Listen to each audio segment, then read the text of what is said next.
What's going on, guys? Jake here. Today we're having a look at Slade Park Student Accommodation. Quite a few of you asked me for a review of the accommodation so you could have a better look at it, know what it is. But anyway, I thought today I'd give you a better overview so you could have an idea of where you'd be living for 6 months if you stayed here. So we're going to start off in the kitchen. As you see in the kitchen, you get a cupboard, each bottom cupboard and an upper cupboard. Normally per flat there's 6 people, but in my flat, for example, there's 5, so we all have a spare cupboard, or we share a spare cupboard. But there's plenty of space, so I wouldn't really worry too much about the spacing. It's not that much of an issue or anything to be worried about. As you can see here, we're just going across the cupboards, plenty of space across the top and the bottom. Moving across, as you see, there's even more storage space, so there's a spare cupboard and a few drawers. So these are just extra spaces for the odd bits and stuff. So if you're worried about storage at Slade Park, especially in the kitchen, this is just not an issue, as there's more than that. More than needed, in my opinion, anyway. Moving on onto the rest of the kitchen, we have this other cupboard area where you have your ironing board and the vacuum cleaner, and in the top you have an iron. You can store some other stuff in here, but they give you the essentials of vacuum cleaner and iron if you want to iron your clothes, so don't worry about that.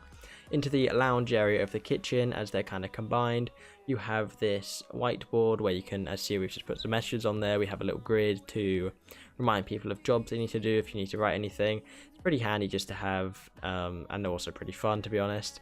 The fridges, 2 huge fridges, 6 shelves in each, 2 containers for storage, plenty of space for drinks, milk, eggs, whatever. So once again, storage really isn't an issue at Slade Park Student Accommodation. I mean, you're paying more than the other accommodations, so I mean, they have to make it worth it. So being cramped and having nice areas is a lot better, as the kitchen at Slade Park is a lot nicer than other accommodations such as Clive Booth, for example. However, you are giving up your on-campus accommodation, as obviously Slade Park is off-campus. Moving straight into the bedroom, you might have already seen my bedroom if you had a look at my Oxford Brookes moving in vlog. If not, I'll leave the link in the description down below for you to check out. In a bit more detail, as you see, there's some pin boards where you can hang up your work. A lot of people hang up photos and other just posters and stuff, remind them of home, which is a great idea. As you can see, the main desk is rather large.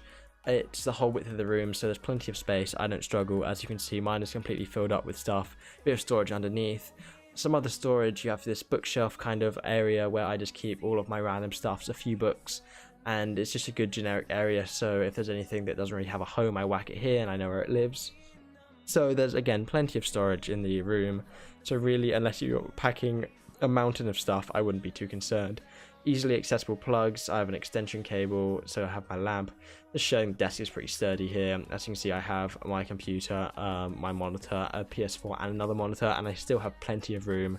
So the space in Slade Park really isn't a struggle. I would give it a very high rating for use of space.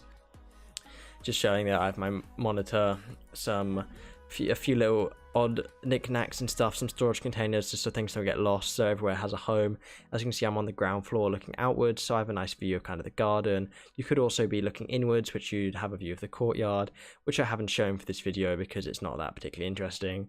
As you see, every room has a Wi-Fi and it has a aerial antenna. The Wi-Fi is pretty decent. It's about 30 meg download, so for 99% of all of you, that's completely fine. If you're into online gaming and stuff, the ping is completely fine as well, and the download is really acceptable, so it's not that much. I wouldn't have a concern about it.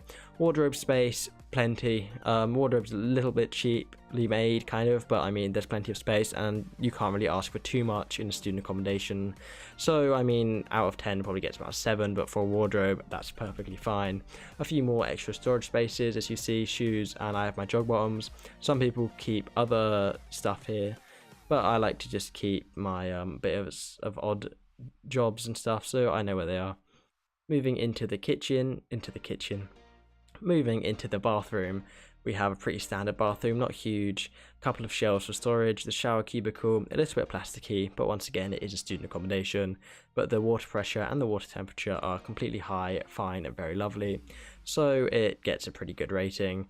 As you see, you have your plugs for shavers, storage area, your towel rails and stuff. So as a bathroom goes, it's pretty standard. The lighting's pretty good as well, so you can't really ask for much more in a student bathroom. Moving into the other part of the accommodation, we'll just take a quick overview of the washing room. As you see, about 8 washers and dryers, so quite a few, however it can get quite busy on weekends. Into the other main room of the accommodation, this is the lounging area, where you have a 55-inch television, and there's a wire at the bottom if you want to plug in your Xbox or your DVD player or your PS4, you can do that. This is the main area. As you can see, there's a pool table. You have your reception area where you can get your packages. You also have your post box where you get your small mails, and there's a small study room on the edge, and as you can just see out, there's the courtyard, which is just some benches, really nothing too interesting. What's going on, guys? Just to finish off this video, I just wanted to quickly talk about some of the stuff that you can't see, such as the location of Slade Park itself. Obviously, as I mentioned earlier, Slade Park is an off-campus accommodation, so this means that you will be having to take a bus to university. These buses run every half an hour. The bus stop's right outside, so it's not that much of an issue. If you want to cycle or walk, walking will take you about half an hour, cycling will take you about 10 minutes, and the bus will take about 15 minutes. This just means if you have a 9 AM class, you have to be up quite early, and obviously if you have to get into university, then you have to plan your day a little bit more. You can't just wake up and walk in, but to be honest, that's not such a bad thing. Secondly, in Slade Park, if you go out for a night out, the getting there is completely fine, not really an issue. However, if you get back, the buses will probably tend to either run very infrequently or stop running, so you'll probably have to get a taxi. The taxi will run you about £10, but you should normally be going out with a group of 4 or 5 people, at least from Slade Park. Hundreds of people go out from Slade Park every single week, so you'll probably only be able to be splitting it for about £2 each, which really is rather affordable even on a student budget. As always, if you guys would like to see any other videos to do with university, to do with my life, to do with any ideas in general, pop a comment in the comment section down below, because I read all of them and I try to reply to them best I can. I have 3 videos already pre-recorded that are coming out this week, guaranteed 100%. So if you have any more interest in this video, any topics around this, then be sure to hit subscribe below, and you can also follow my Instagram account here if you want to keep up with my daily life. But anyway, as always guys, thank you for watching, and I hope you have a great day.